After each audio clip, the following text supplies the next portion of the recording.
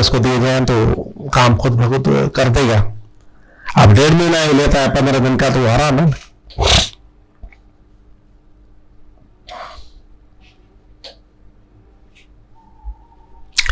وہ فرماتے ہیں جو اللہ تعالیٰ ذوالجلال والاکرام کا طالب بھی ہو اور طلب بھی رکھتا ہو اللہ تعالیٰ کی، اور کچھ غرض ہے ان کی، کچھ خواہشات ہے اس کی پورا کرنے کی امید بھی رکھے، تو ایسے آدمی جو طالب ہوتا ہے اس کی طلب بہت اور خواہ ہوتی ہے، مطلب اللہ کو چاہے۔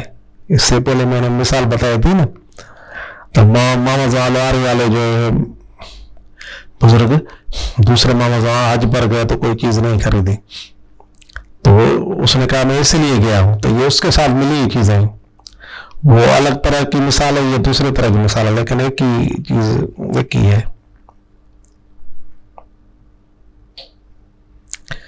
فرمایا کہ دوستو ہمارا دادا جد جو ہے حضرت آدم علیہ السلام،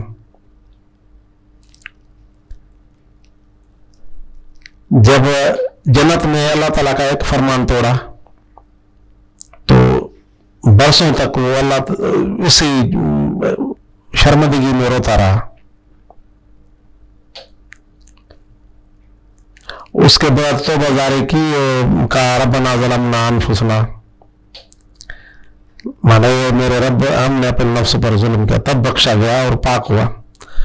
ہم جو کہ ہزاروں فرمان الہی جل شانوں توڑتے ہیں اور نافرمانیاں کرتے ہیں ڈیلی، تو ہمارا کیا حال ہوگا؟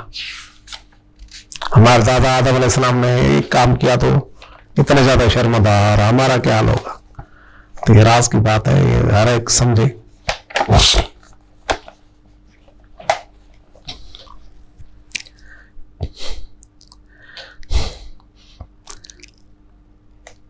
آیت نمبر 31 فرمایا جو کچھ دنیا میں امر اور خلق ہے وہ سب آخرت سے موجود ہے، یعنی کہ اوپر سے عالم ناسوت سے میں جو چیز چل رہی ہے عالم ناسوت میں، عالم مثال سے آ رہی ہے، عالم مثال سے اوپر جو ہے لوہ قلم سے چیز آ رہی ہے۔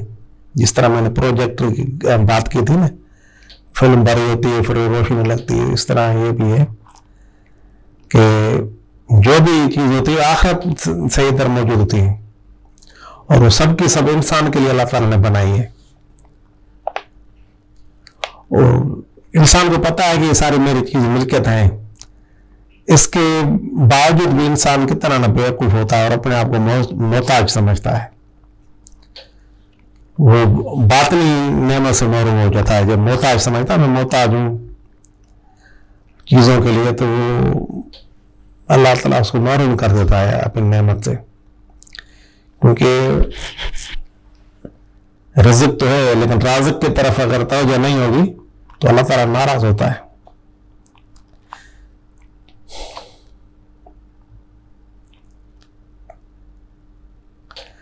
ایک شاعر اس کی شاعری سے محمود رحمۃ اللہ تعالیٰ علیہ دیتا ہے، اس کا ترجمہ ہے اے انسان تو اپنی قیمت کے سبب دونوں جہانوں سے افضل ہو۔ اسماء حسنہ کلہ اس میں پڑھے نا، اسماء حسنہ کلہ جو سورۃ بقرہ میں ہے، لطائف وغیرہ پڑھے تو اس لیے افضل ہے۔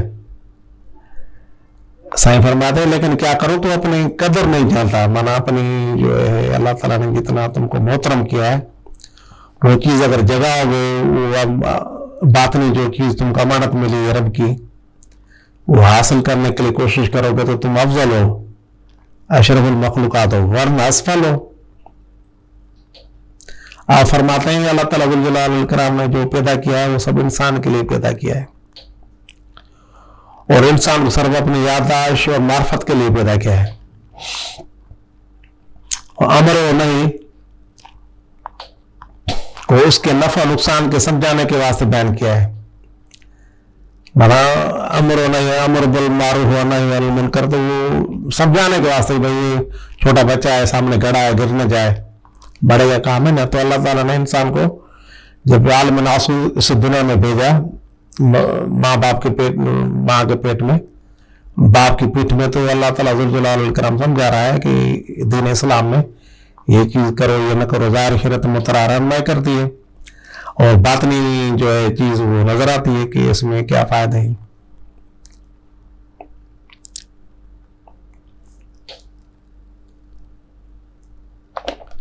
اور انسان کا اپنا حال یہ ہے کہ جو حقیقی چیز ہے اس کو جو آخرت میں اس کو فائدہ دے گی, اللہ تعالیٰ کے سامنے سرخرو ہوگا, ہمارے نبی کے سامنے سرخرو ہوگا. ان چیزوں کو چھوڑ کر وہ نئی والی چیزیں جسے منع کیا گیا ہے اس چیز میں گھس گیا ہے, اس لیے وہ خسارے میں آ گیا اور محتاج بن گیا ہے. اور ان چیزوں کی وجہ سے دنیائی طلب کی وجہ سے اپنا وقت برباد کرتا ہے انسان دنیا میں آ کر. انسان کو پتا ہونا چاہیے کہ اللہ تعالیٰ ذوالجلال والاکرام نے اسی کے لیے تو پیدا کی ہے. اس اشیاء کو اسے کیوں سمجھتا ہے کہ یہ میرے لیے نہیں ہے, بس مجھے تو کیسے بھی ظلماً حاصل کروں, چوری کر کے حاصل کروں, دغا بازی کر کے حاصل کروں, لیکن یہ چیز لینی ہے. یہ شکر ادا کرو وہ چیز تمہارے پاس نہیں ہے تاکہ آخرت میں تم کو حساب نہیں دینا پڑے گا. حلال مال کے اوپر بھی حساب ہے کہ کس طرح کمایا, خرچ کہاں کیا وہ تو ہے, لیکن کمایا کس طرح.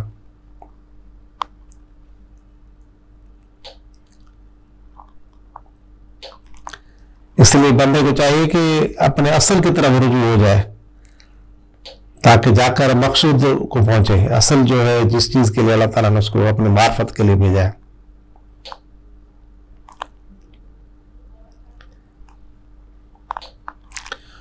من المولا فلا الکل, جس کا رب اس کا سب. تو یہ اگر اللہ کو طلب کرے گا تو اس کا نصیب جو ہے جس سے اس کی پکڑ نہیں ہوگی وہ اللہ تعالیٰ اس کو عطا کرے گا. وہ اللہ تعالیٰ سجن ہے نا, اپنا دشمن تو نہیں ہے. وہ چاہتا ہے کہ میرے بندے قیامت کے دن جہنم میں نہ جائے, جوتے نہ کھائے. تو وہ بتا رہا ہے یہ کرو وہ کرو, لیکن ہم جو اپنی چلاتے ہیں پھر پکڑے جاتے ہیں قیامت کے دن.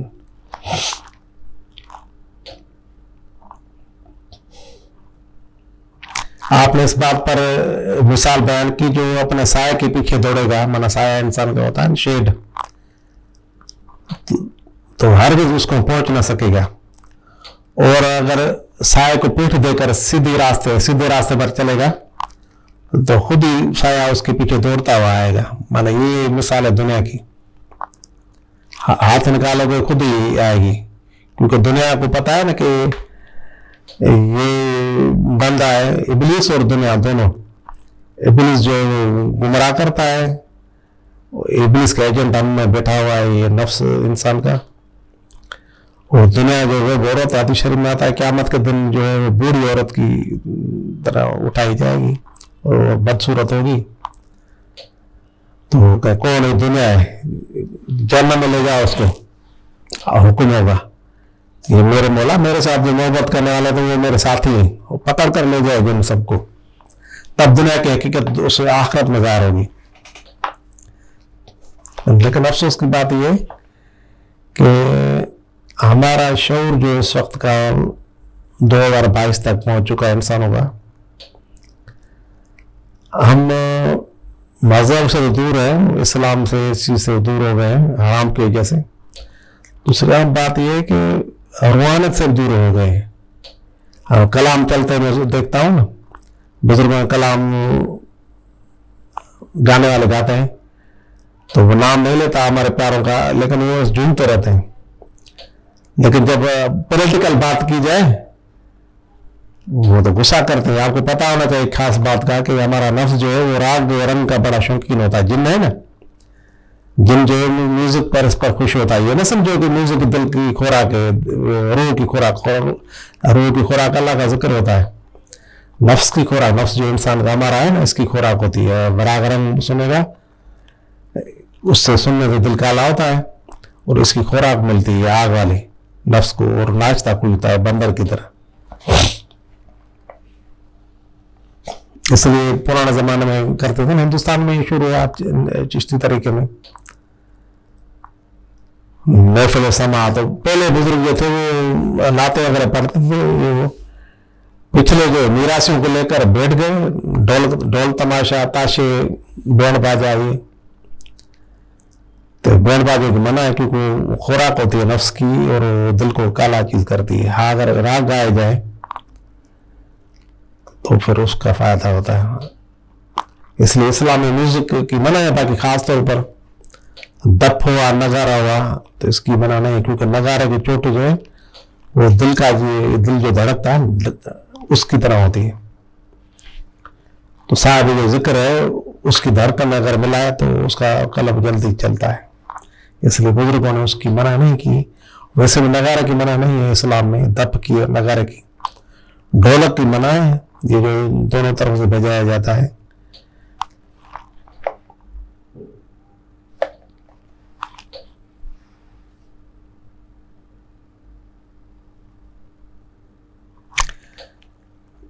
رعایت نمبر 32 آپ فرماتے ہیں کہ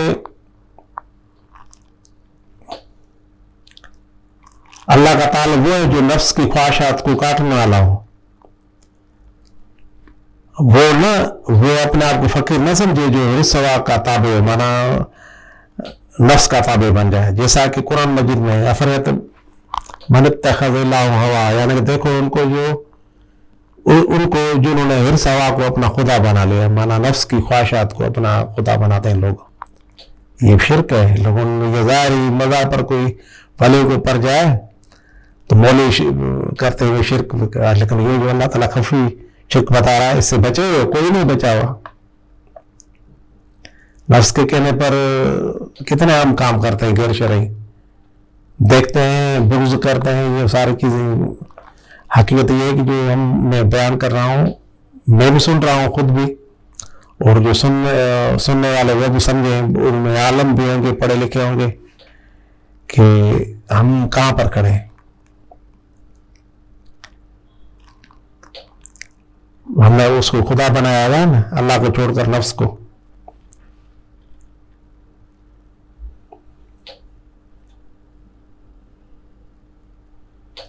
آپ فرماتے ہیں اگر کوئی اللہ تعالیٰ ذوالجلال والاکرام کے امر، اچھائی کے امر اور برائی کی نہیں سے اپنے نفس کو پابند نہیں کرتا، یعنی کہ اللہ تعالیٰ کا امر و نہیں کا اپنے نفس کو پابند نہیں کرتا، وہ شخص ظالم ہے. اور ایسے ظالموں پر اللہ تعالیٰ کہتا ہے لعنت اللہ علی الظالمین. ایسے ہی ظالموں پر جو اللہ تعالیٰ امر و نہیں سمجھتے، بھاگ جاتے ہیں، تو ایسے یہ لوگ اصلی ظالم ہیں. اور یہ قرآن شریف میں چیز آئی ہوئی ہے، آیت جو ہے. آپ فرماتے ہیں ایسے خود پرست نفس پرست آدمی کو کبھی بھی حق پرستی حاصل نہیں ہوگی، کیونکہ ایسے آدمی نے اللہ کے راستے کی طلب کے راستے میں قدم رکھا ہی نہیں ہے، بلکہ گمراہی کے جنگل میں پڑا ہوا ہے. اور ایسے آدمی کا جو نفس ہے، ایسے آدمی کے نفس نے زوری زبردستی جو اللہ تعالیٰ کی طرف سے روح بھیجی گئی ہے اس کو تابع کیا ہے، اس کو مطیع کیا ہے، مانا روح کو اوپر وہ حکم نہیں کرتا. ایسا نفس مانا جن جو شیطان ہے وہ پاکیزہ چیز جو اوپر سے آئی ہے روح، اس کو اوپر حکم نہیں کرتا ہے. اور ہم نے جو لطائف باطنی جو ہے اوپر فرشتے ہیں ان کو اوپر جن کا کنٹرول ہو جاتا ہے. شیطان جو جن پہ مسلمان نہیں ہے، شیطان ہے، اندر کنٹرول کر لیتا ہے. اب یہ ہمارے لوگ کہتے ہیں جہاد اکبر نفس کا ہے نا. یہ آپ نے کیوں کہا تھا کہ ہم چھوٹے جہاد سے بڑے جہاد کی طرف جا رہے ہیں؟ ظاہری تو آپ کو دشمن نظر آئے گا، لیکن باطنی نظر آئے نا. اب باطن میں ہم شیطان پڑا، ہم بندوق لے کر فلاں کو مارنے جا رہے ہیں، جہاد ہے. ہاں جہاد اس کے اوپر ہے کہ وہ اپنے نفس کو مار چکا ہے، پھر وہ جائے. جہاد کیوں کرے؟ وہ تبلیغ کرے گا لوگ اللہ تعالیٰ کے حکم سے جو مسلمان ہونے ہوں گے وہ آئیں گے. زبردستی تو نہیں ہے نا، کیونکہ روز ازل میں ایسے بھی ہیں جن کی قسمت ایمان لکھا گیا، ایمان ضرور لائیں گے. اب جن کو نہیں لکھا گیا تو ان کو آپ کیوں زبردستی بندوں کے زور پر مسلمان کرتے ہو؟ وہ زور زبردستی وہ آدمی کرتا ہے جو روحانی بصیرت سے خالی ہوتا ہے. باقی جو خود سے فانی اللہ سے باقی بزرگ ہوتے ہیں اور صاحب ارشاد ہو جاتے ہیں, ان کو اللہ تعالیٰ دکھا دیتا ہے روحانی بصیرت سے کہ یہ مسلمان ہوگا یا نہیں ہوگا. اسی طرح حدیث شریف میں پایا ہے اور دوسری چیزیں بھی ہیں. تو بہرحال یہ تو چیز ہے. آپ دیکھو حدیث شریف ہے, میں اپنے ماموں کے ساتھ بیٹھا تھا, میں نے اس کو حدیث بتائی اور صحیح حدیث ہے. تو اللہ تعالیٰ نے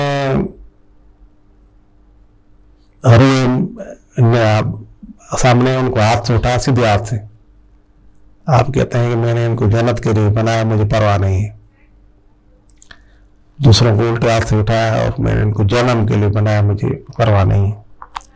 اسی طرح آدم علیہ السلام کی اولاد اس کو دیکھا ہے کہ انبیاء کے علاوہ جو سیدھے ہاتھ والے تھے ان کو دیکھ کر مسکرا رہے تھے کہ میری اولاد نیک ہے. الٹے ہاتھ پر دیکھا تو جہنم میں اولاد رو رہے تھے. تو یہ روایات مسلسل ہے.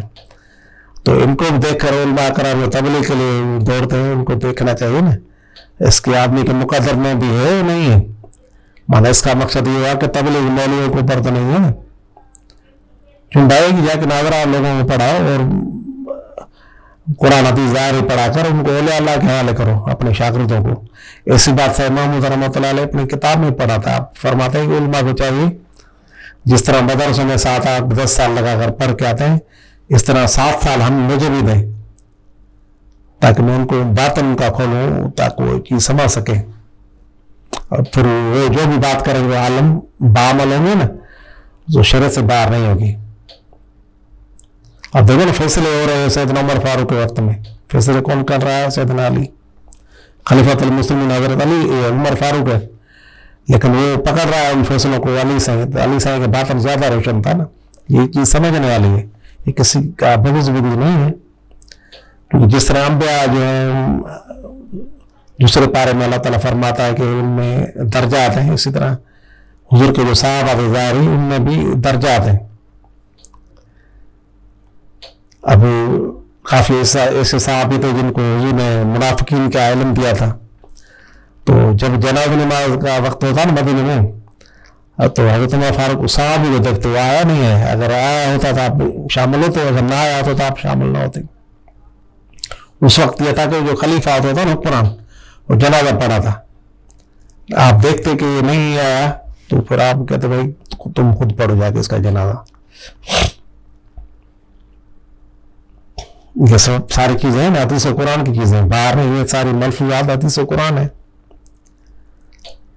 اور سمجھا میں اس لیے رہا ہوں کہ تاکہ پڑھے لکھے آدمی سمجھ جائے.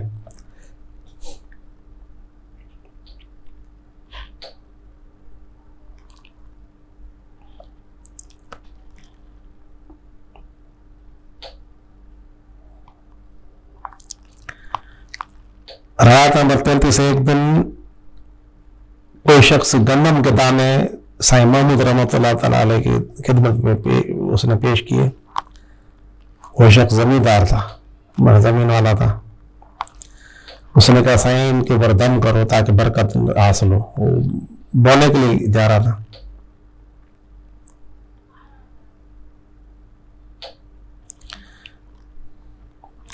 سائیں نے کہا کہ دم کر کے دے رہا ہے, لیکن ان دم کے جو بیج ہیں گندم کے بنا اناج کے, وہ تم ہلال کے اناج میں ڈالنا, کسی شبہ والے اناج میں نہ ملانا. کیونکہ اگر تم کسی شبہ والے میں, جس میں شبہ ہو کہ حرام کا یا غلالم دوسرے کا مال پہ اس میں شامل ہو سکتا ہے, اس میں ڈالو گے تو میرا دم جو ہے وہ بھی ضائع ہوگا اور حلال چیزوں بھی ضائع ہو جائے گی اور میری دعا بھی فائدہ نہیں دے گی. اس بات پر آپ نے مخدوم اسماعیل رحمۃ اللہ علیہ ساکن مکان کھڈی گونی کنارے والے, مانا یہ جو ماتلی والے طرف, تو یہ مخدوم اسماعیل کھڈی والے جو تھے ان کے پاس آپ کے والد صاحب گئے تھے نا شروع میں, جب آپ کے بڑے بھائی میاں زنگی فوت ہو گئے تھے.